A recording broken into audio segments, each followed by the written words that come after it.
You have 18 minutes. 18 minutes. Mr. Speaker, I yield 2 minutes to the gentlewoman from Colorado, Ms. Boebert. Gentlewoman from Colorado is recognized. Thank you, Mr. Speaker. I would like to speak in response to some of the opposition that I've heard to this legislation. First of all, we've heard about slave trade multiple times this evening. And if we're concerned about slave trade, well, then let's secure the southern border, because that's where the human trafficking has taken place. And millions of people are being trafficked, and women and children are being sexually assaulted and abused. Young girls are taking Plan B pills at the start of their journey because they anticipate being sexually assaulted on their journey. So if this is something that you are that concerned about, then let's work together to secure the southern border and stop the human trafficking and the slave trade that is happening there. There's slavery that's taking place in China in the cobalt mines that these climate extremists are pushing. There's child and slave labor there, and that's where we're extracting our rare earth minerals from China-owned mines in the Congo. So let's talk together about American energy. You know, you say that this is just for local elections. Are there 2 registries? Well, how is that going to work if there are 2 registries?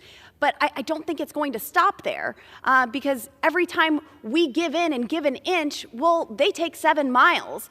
And the gentleman on the other side of the aisle, he mentioned that in Colorado, illegal aliens are voting. Well, illegal aliens are voting, but no state has actually allowed that since 1926 in America. There are loopholes that are allowing illegals to vote in our election, and this is election interference, allowing non-citizens to vote in our elections. And in fact, this is why crime rate is up in Colorado.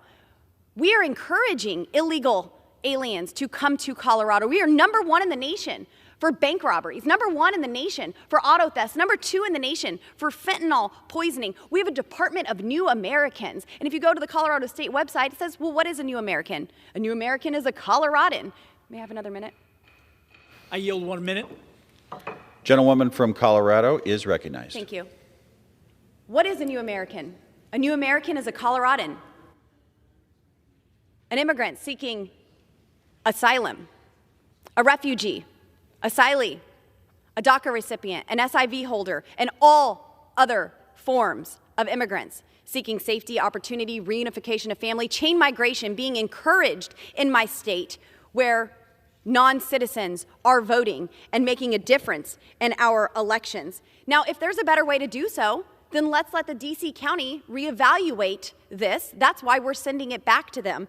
And I would say that statehood is a matter that Congress has to consider on behalf of the entire nation and pursue a constitutional amendment if so desired. Congress dealt with this issue in both the 116th and 117th Congress and rejected the idea. Congress has jurisdiction over D.C., and we need to ensure a vibrant capital city. This act does the opposite. And so I would, again, encourage opposition to this bill. I yield back.